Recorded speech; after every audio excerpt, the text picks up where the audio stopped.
You don't win by checking off deal. It's about long-term relationships, and Yeah. playing the long game is how everyone should be thinking. It should like be that. thinking never be closing. It's never not about the So close. true. Yeah, it's about the long-term value of a relationship. I feel like that's all I've done, because at the beginning of my kind of journey, which was 10, 11 years ago, I didn't have anything to offer. Mm-hmm. And I was broke and I had nothing to offer. And I remember being like, I could really get something from everyone right now. Yeah. But why would they give me something when I have no value to give them? Right. So I started saying, okay, how can I be the champion of everyone's network? Yeah. And just match them with someone that could really be beneficial to them. Yeah. If someone needed to hire a sales rep or a marketing person or whatever it was, I was just trying to find people for other people's needs. Yeah. And I just continued to add that value, and that became the value that I could add to people. And over time, they were like, how can I help you back? Like, this has been amazing for me. Like, you introduced me to this person, you helped me here. And I was just like, I don't need anything right now. Right. And I would always just kind of delay the ask Yeah. until I had a book or something really meaningful that I wanted to, I guess, close on. Yeah. But the more that I think we do what you say, which Yeah. is just like delay the ask Yeah. and don't try to close all the time, Yeah. and just how can you give and give and give? I think that's So- you guys do a good job with that too. Yeah. Yeah. So what you hit on is that idea of generosity, which is sort of another idea there, being Yep. generous. Yep. And one of the habits is like habitually giving something away at every interaction, whether it's a piece of advice, it's a connection. Don't hold those connections, like give them away Give. freely. Yeah. It could be, when you have something simple like a book or a story that you read that you like, send it to someone. You don't just post it for everyone to read. You send it to someone on a one-on-one basis. And just think about just habitually giving things away. It pays off with compound interest. You don't know how, and you're not doing it so that one Yeah. day you're going to sell a grip load of books. Yeah. You're doing it because it becomes a habit and it becomes part of your character. And then, you don't know how, but you know that that's going to turn into, business success, personal growth. Right. And so that's another one of the sort of principles in the book. So there's 11 habits to becoming a master Yeah. influencer, right? Yep. And persuading people, is that what it is to It's all about persuasion. yeah. buy into your vision, your dream, your products, your company, anything, right? That's into right. you. Into you. And the idea is that we're all, persuasion is sort of a loaded word, but we're all persuading all day long. Yeah. I mean, you're persuading. I call it enrollment. Enrollment. We're either enrolling people into our vision or into our requests, Yeah. or they're enrolling us out of it. That's right. Yeah. And it's simple things like you're convincing your girlfriend where to go on vacation. Exactly. Or where we're going to go for dinner. Where are you going to go for dinner? Yeah. So all day long, you're persuading your boss to give you a raise, or a company to hire you, or someone to publish your book. Like all day long, there's micro instances of persuasion. Right. And this is really just about building a personal character and habits to allow enrollment to be more natural and freer. Yeah. And it's also about being yourself and finding a purpose, because that's what gravitates people towards you, is really knowing yourself, leaning into your quirks, being able to be vulnerable. I remember when we did we had you at the White House That's for great. the It's On Us campaign. It was crazy. You stood up you in stood front of up everyone. and told a Yeah. story, Crazy, and man. the whole place was just like in awe that a macho dude could be that vulnerable Yeah. to that audience, and it opens everyone else up. And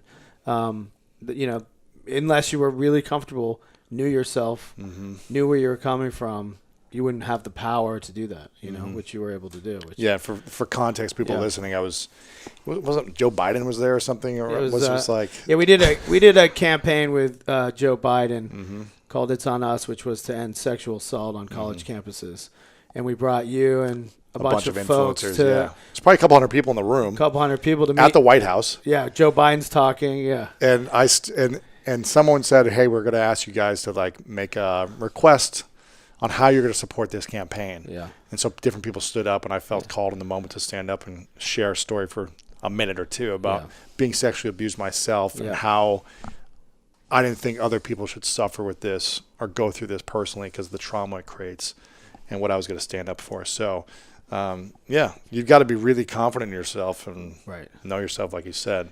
and be able to be vulnerable. Be able to be vulnerable. be able to not be perfect, Like we all have flaws, we all have issues, we all have things we're trying to overcome and accomplish, wherever we came from, whatever our background. Leading into those gives you power. Yeah. Not trying to push those down and suppress them. Leading into being vulnerable and things that you're going through, and being able to talk about it creates power. And we were talking about stuff beforehand, which we won't go into here because it's not public information, but your ability to be vulnerable in the middle of things in your life right now is powerful and allows you to connect with me and Chase, who was just connecting with as well. That's right. Yeah, exactly. That's what it's about. Yep. Now you got these 11 habits, and there's kind of 4 core principles, and then there's kind of sub principles around that. Yeah, yeah. Is that right? That's right. Yeah. So the first one is original. Yeah. What does that mean? To be original?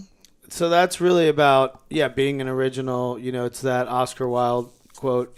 Be yourself. Everyone else is taken. And it's sort of a few habits around how to lean into your authentic self and find your truth. And one of them is the persuasive power of storytelling and really understanding what drives you, how to tell your story. And so there's sort of some workshops in here about like how to do that and how to pull out your story. How to tell better stories. How to tell better stories and really understanding what your story is and what you stand for. And that's part about being original. That's interesting. Yeah. It's an art to learn how to tell stories. Yeah. It can be very challenging for people. I find it very challenging for me telling stories. Well, it's kind of your job, isn't it? It is, but that's it's still challenging. It's still yeah. challenging. Yeah. For me, I'm good at telling other people's stories. Right. But I'm not good at like coming up with stories on my own. Yeah, yeah. I'm good at like telling their story. Right, right. Which I guess is still story. But someone told me one time, facts tell, stories sell. And so if you're a guy or a girl or a person who's got a lot of facts when you're talking to someone, it's not going to sell them or persuade them as much as if you tell a story. That's right. There's this, I go into it in the book, but there's a psychologist, Jonathan Haidt, who said the mind is a story processor, not a logic processor. And it's really about that facts and arguments kind of go in one ear and out the other, like stats and numbers and data. It might be important, but stories really matter. When, Martin Luther King is talking about he has a dream, that one day his 4 children will be judged by the content of their character and not the color of their skin.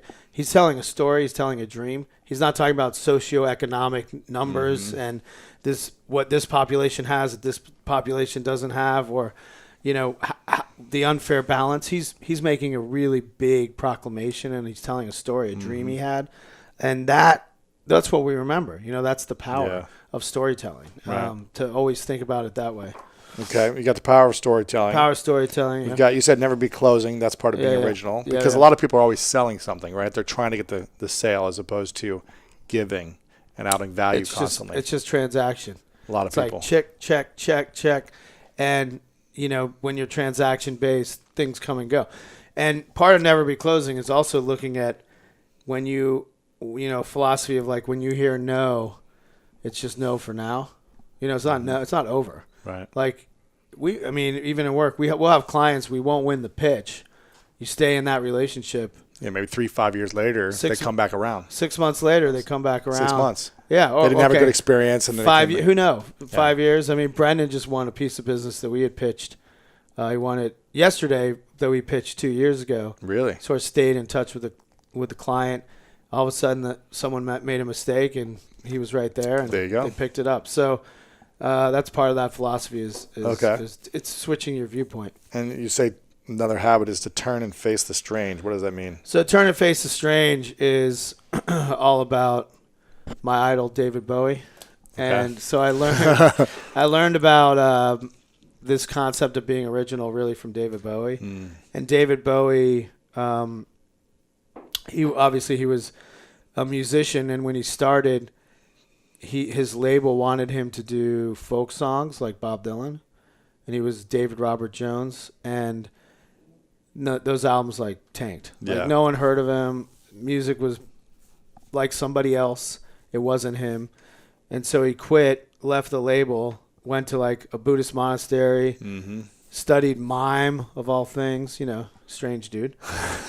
He started an experimental arts lab, came back reincarnated as David Bowie, created these stories, Ziggy Stardust, The Thin White Duke, different albums, and leaned into his, he wasn't afraid to fly his freak flag. Mm-hmm. Was he man or woman?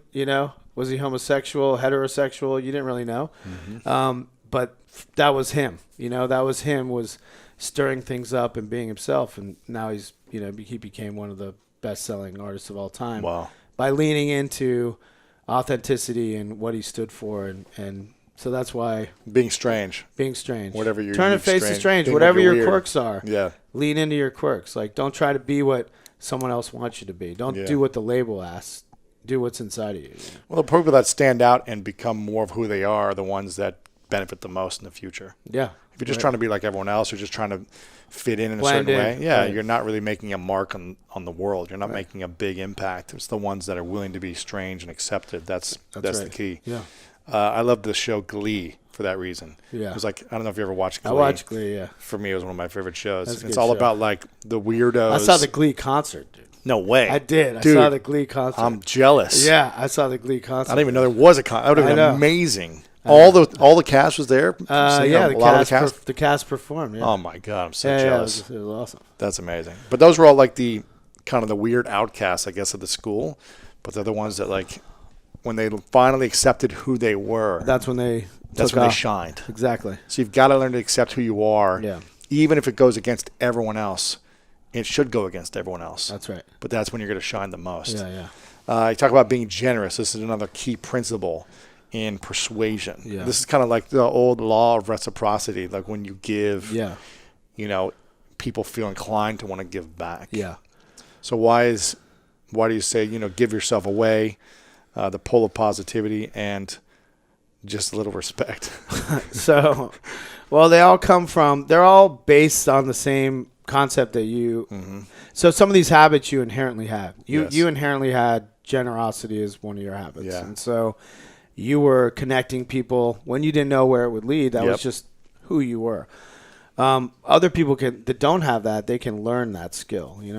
These are all skills that you can practice and learn. Like anything else, they're muscles that you got to work out.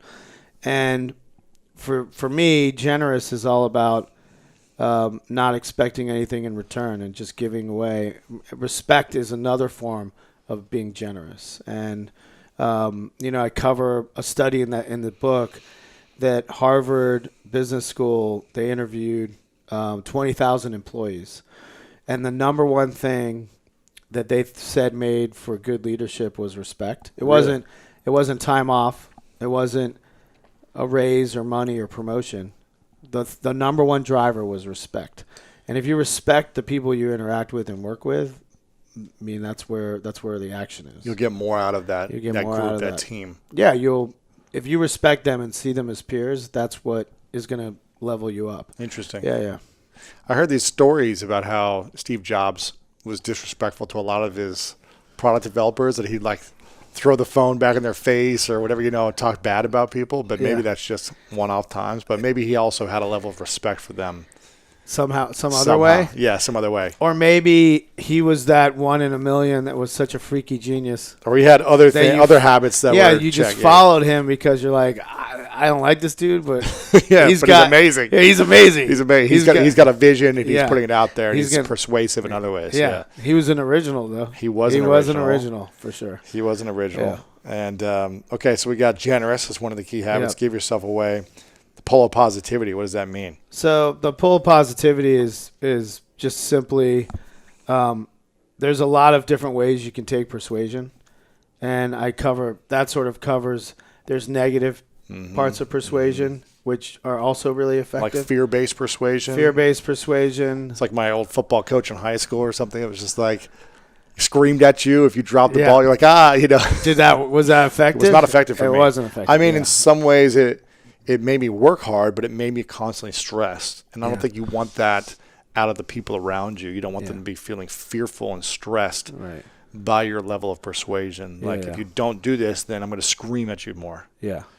And so it just sort of studies like the impact of negative versus positive persuasion and how positive persuasion wins out in the long run. Negative persuasion can certainly have its benefits and be effective, You see it in politics all the time. Yeah, it's crazy. I mean, that's all it is. Crazy. That's all it is. It's just like Fear-based attacks. Yeah. There was a 1964 Lyndon Johnson ad. It was sort of one of the first like campaign ads like that that was called Daisy, and it shows a girl in a field picking daisies, and then a nuclear bomb goes off, and then the screen like fades to black, and it's basically like the world's ending. Like if I don't vote for this dude, oh my gosh, my family is gonna blow up in a nuclear war. That's crazy. So that's negative persuasion. It was effective. It works. It works because that's fear based,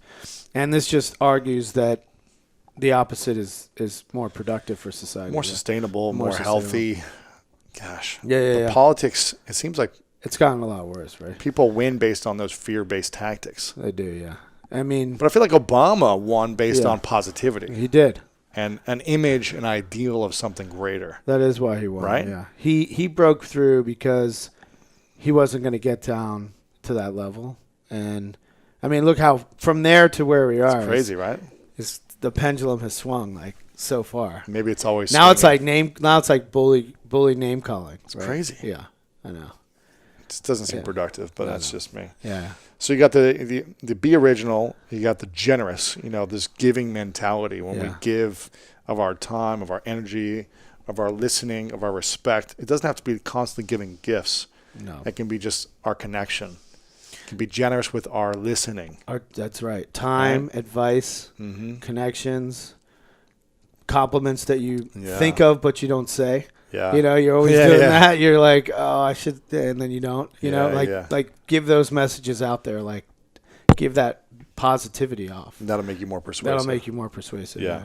And then empathetic. Why is empathetic such a key to persuasion and being influential? So really, that the basis of that is about the idea that we are all connected and related.